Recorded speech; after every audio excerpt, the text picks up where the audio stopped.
Welcome, Nathan Sykes. Congrats on your Hi. second consecutive Billboard Dance Club chart #1. Thank you very much. Sorry, these chairs are so intimidating. I'm not gonna lie, the most. Yeah. Sorry. Okay. I always feel like you're gonna fall through them. They're like an unsafe hammock. We've had some mishaps, so beware. Sorry. So over and over again, Yeah. #1. How does it feel? Feels amazing.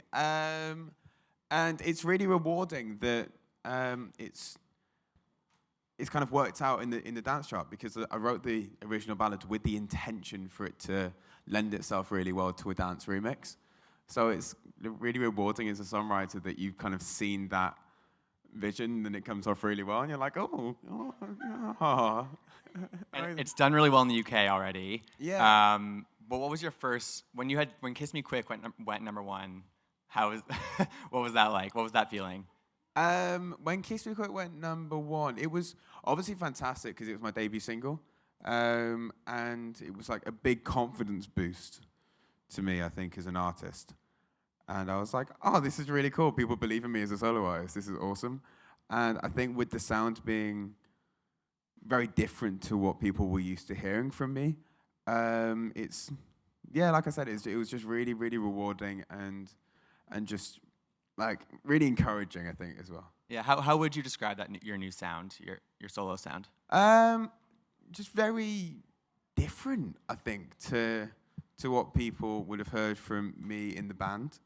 And I think it's got more of a live element than an electronic element. I try and use live instruments whenever possible, and it's something that I'm very passionate about. And I think people are hearing me for the first time, really, instead of me being part of a band.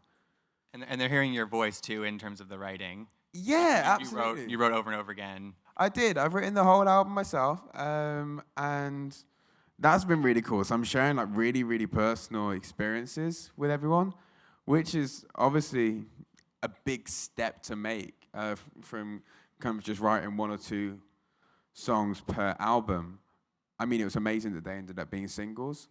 But now, as a solo artist, I'm writing the whole album myself. I'm very much telling my story from the last couple of years and really opening my heart up. I think Kiss Me Quick was a really nice start because it was a bit flirty and not that deep. But then you get to over and over again. It's just me pouring my heart out. But it's really nice that people are like, oh my God, I found a wedding song. And it's like, wow, that's a massive Awesome. honor. And that will stick with them forever. Oh, it's incredible. Do you find it easy to dig deep and find those feelings and put them into words, or? I do when there's something to write about. Right. And when there's something and someone even to write about. I think if there wasn't, I'm a very personal writer, so I think if I was trying to put myself in someone else's shoes, I think I'd struggle. And it wasn't until I started being like, oh, I'm actually going to write really personal stuff when the songs really started coming very quickly. And that's something that was really amazing as an artist to feel that. It was really cool. And what is that writing process like for you? Do you start with an idea? Do you start with a thought? Do you have like a sort of a refrain in your head that you think of? I normally start in the shower. True story. So there's various ideas. I think because when you don't have like your laptop, you don't have your phone, you don't have people asking you questions normally when you're in the shower. So there's nothing to really think about apart from.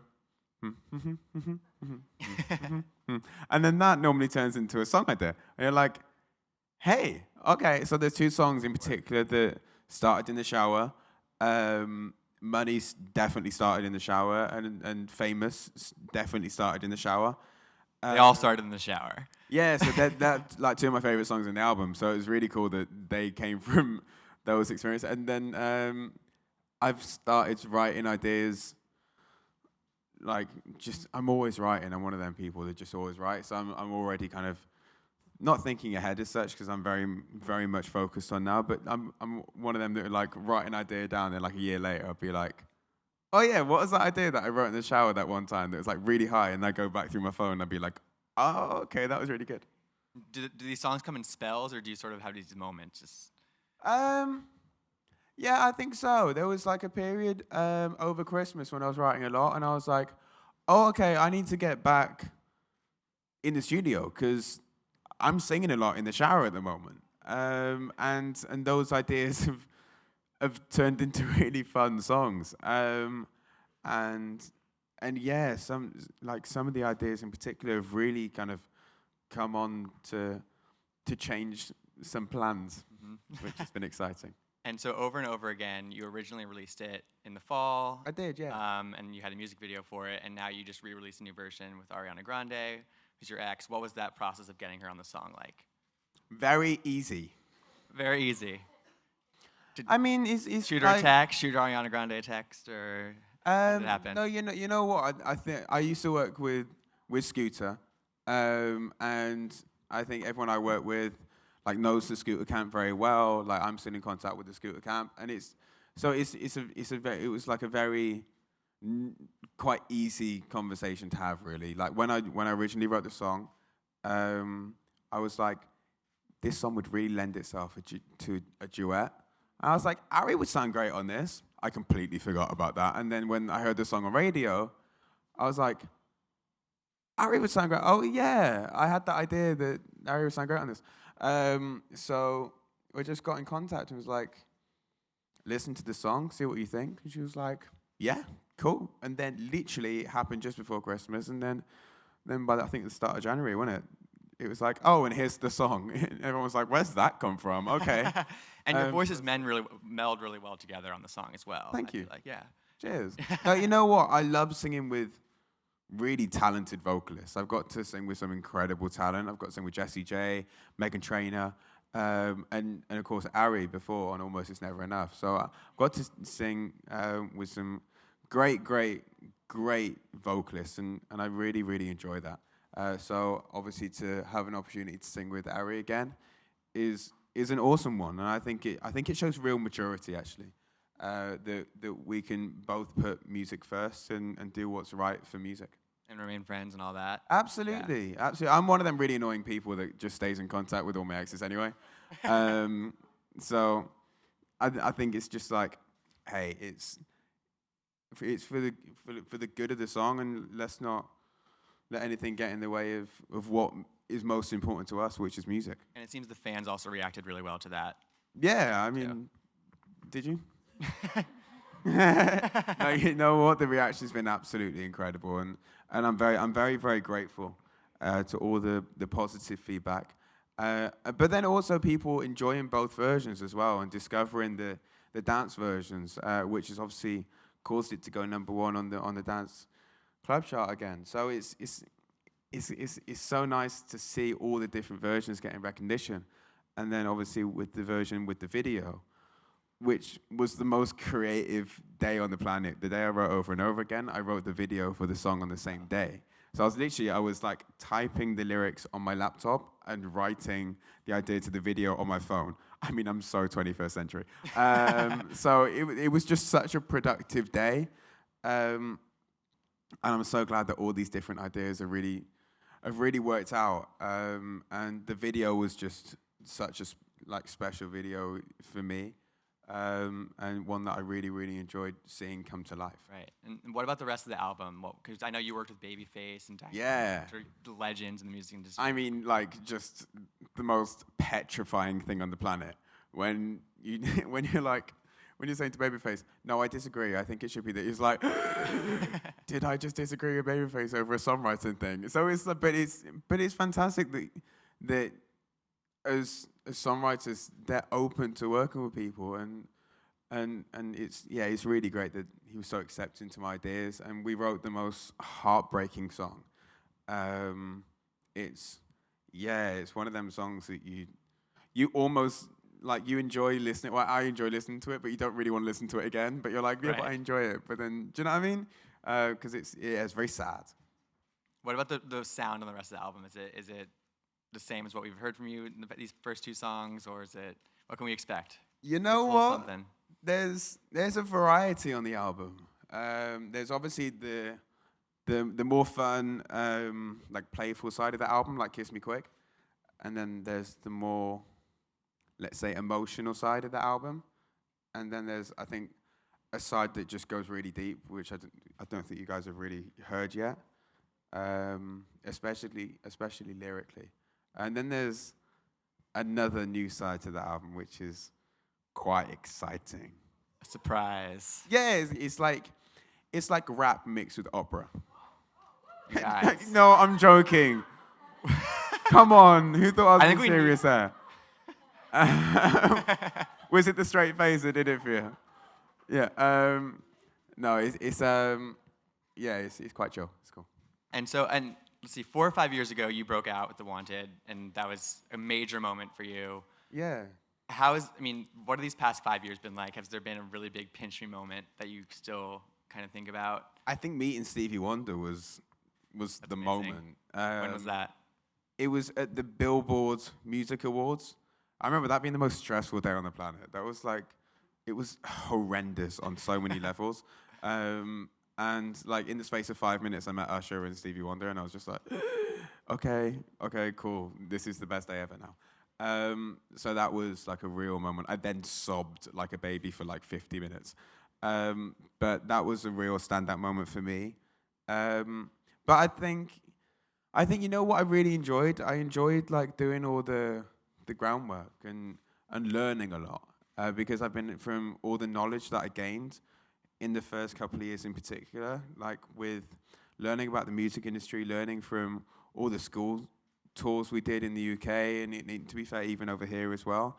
You were able to take so much knowledge and learn about how different things work and what things to fight for, what things to let go, and I kind of just sat back and just watched a lot of it, and then when I decided to make a solo album because it felt like the natural thing to do. I was only 20. Yeah. So I was like, this feels like the right thing to do. I then just put all the knowledge that I'd kind of picked up along the way into this, and I feel that kind of makes life a lot easier. So it's like being a new artist, but with all this kind of experience and knowledge at the same time. So The fan base built right in with you. That are not been there not forever. necessarily, because I think with the music being so different, I think people, if I'm completely honest, could have turned around and said I don't like it.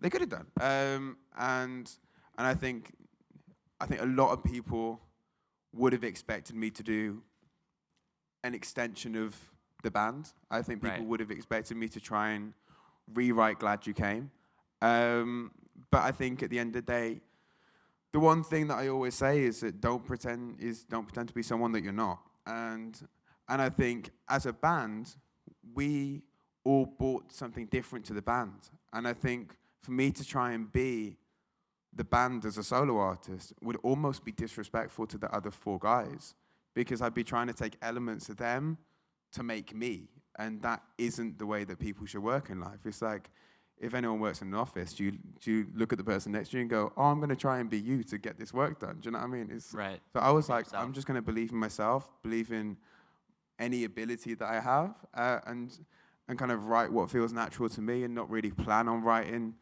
in any particular style, and whatever happens. And it's been a really cool process, really getting to know myself as an artist and as a vocalist as well. It's been really cool. You're about to go on tour with Little Mix. Yeah. Which would be... Yeah. What's your favorite part about touring? With Little Mix? No, just in general. I was going to say, ask me in a few months. Is it connecting with the fans? Is it performing live, spreading your... Catering's really cool. I'm joking. But catering is awesome. Sure. Yeah, you know what? I think traveling around and being in a new city every single day, and seeing people, seeing as many people as you possibly can on tour. I think it's slightly different when you're on tour with someone. So it's going to be really fun, because I love a challenge. And I know for a fact there's going to be people in the audience who haven't heard my music. And it's going to be like, cool, let's go out and win them over. And there's been a lot of that in the last year. But it's part of the process that I'm really enjoying, and reintroducing myself to people as an artist. So I think it's going to be slightly different on this tour, I think. But yeah, I really enjoy touring. You get a lot of sleep.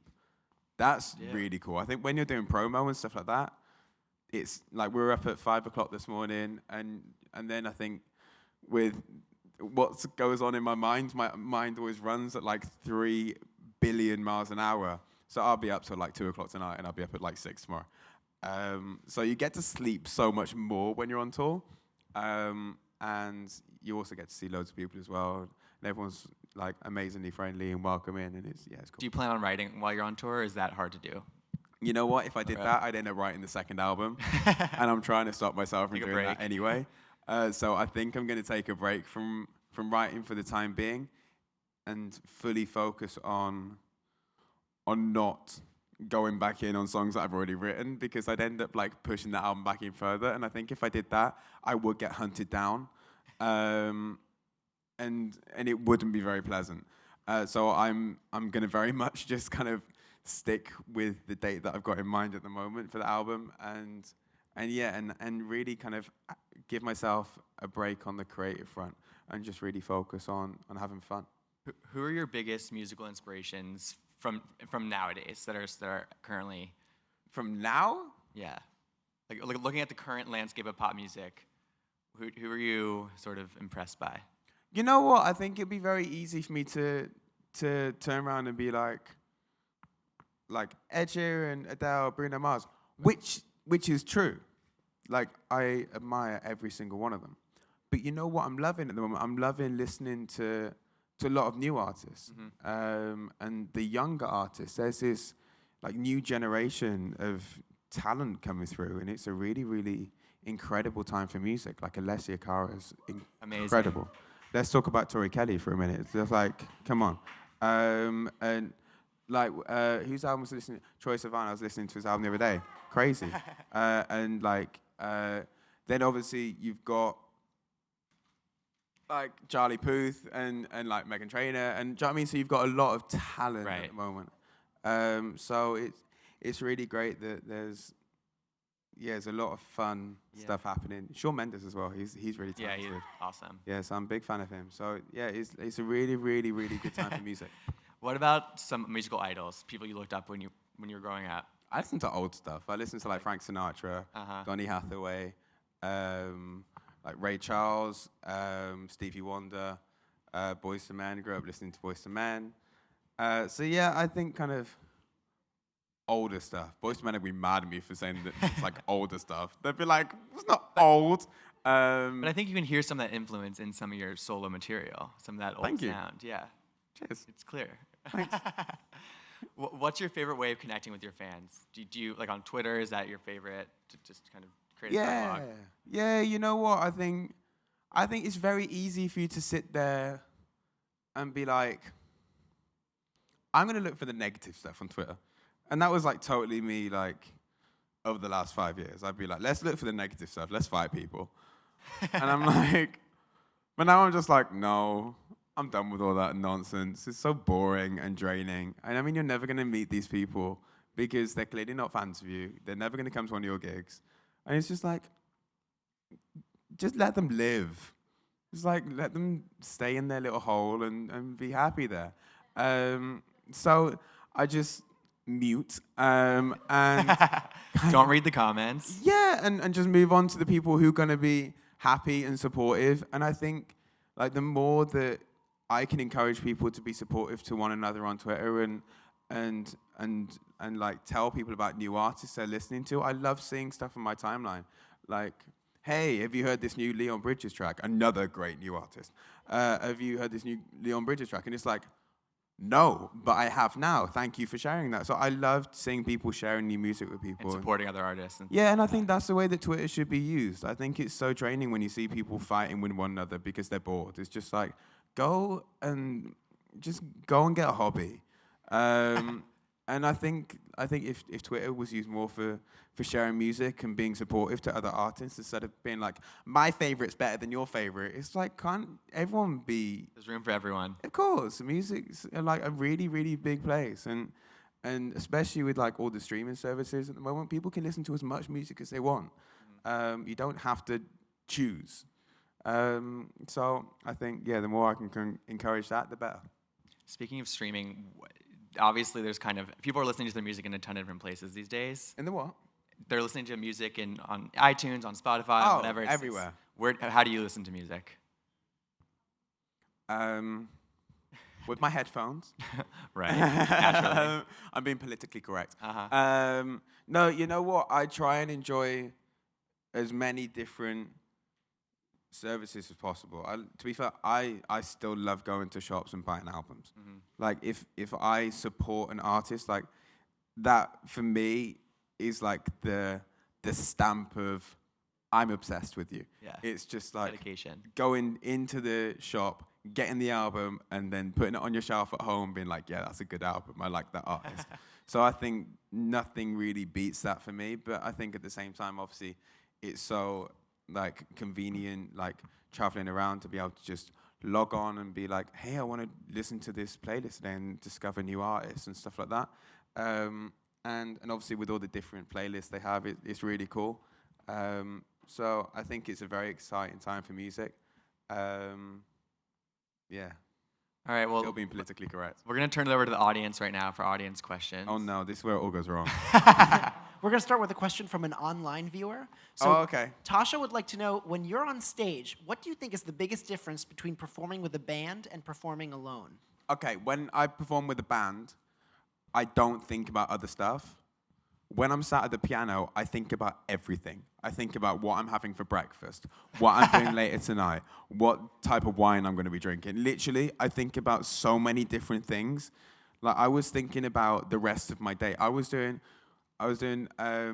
Good Day New York this morning, and literally halfway through, I was like, why am I thinking about a meeting that I'm having at 4:30?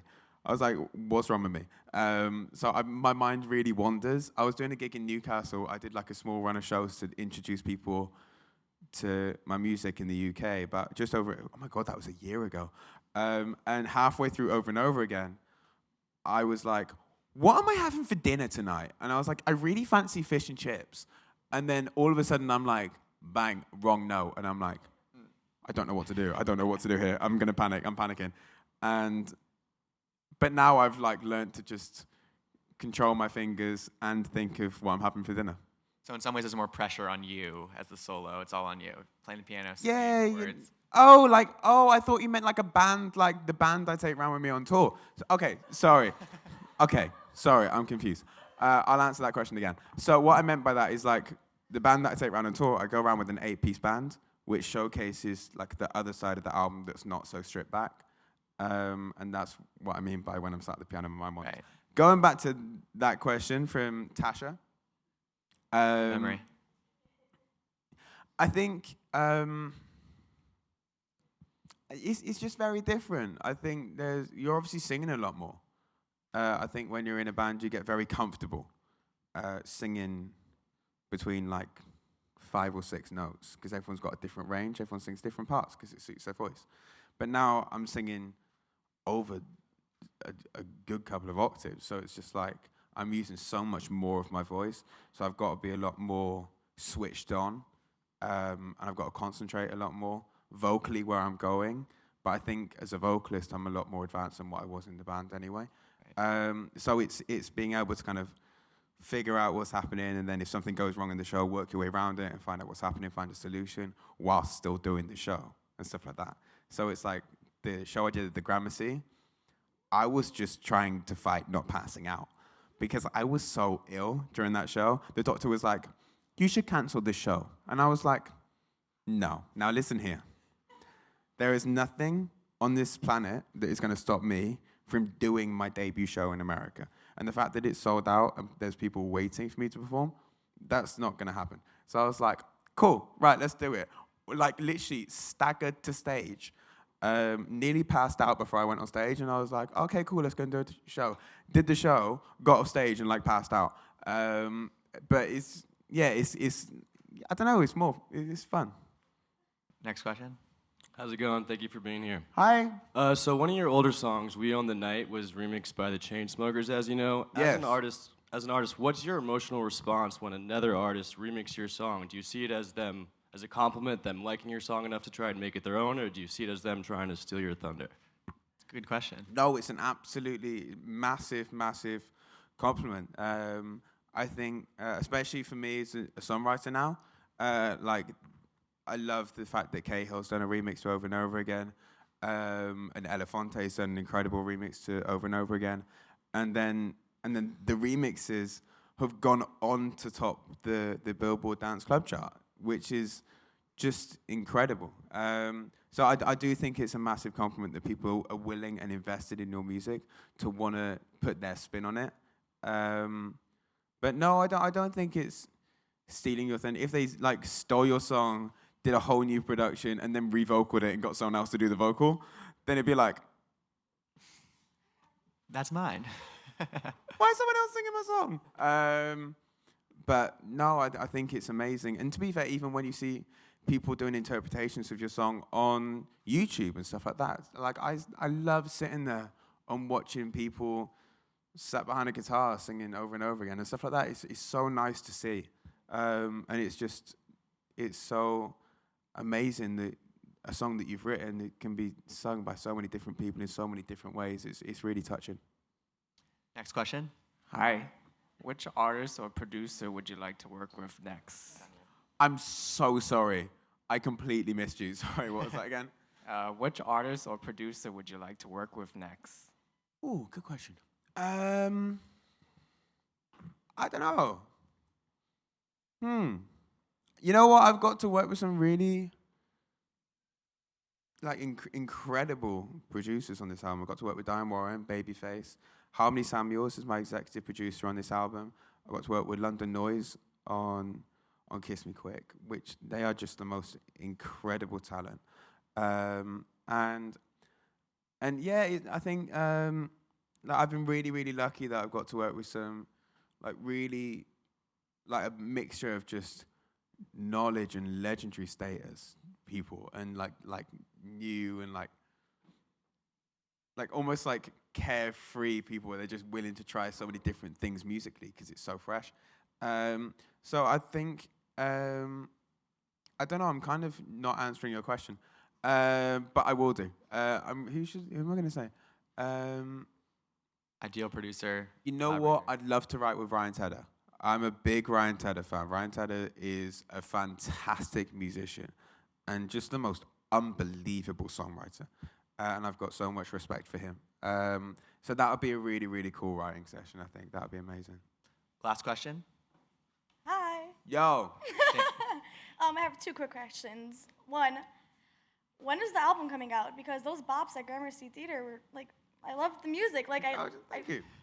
I was crying, like amazing. And my second question is, how did you feel about all the positive feedback, like coming out as a solo artist, as in the band? Like, were you expecting like a lot of hate, or just like expecting people to accept you? I'm going to start with that one. Okay. I think there's been a mixture actually. There's been people who's like, oh, I'm really happy he's doing his own thing. And then there's been other people who's been like, I don't want him to be happy unless he's in the band. Which is fine, because people really enjoyed the music that the bands were making. But then when we decided to take a break, I think people just expected me to crawl into a hole and not do anything with my life.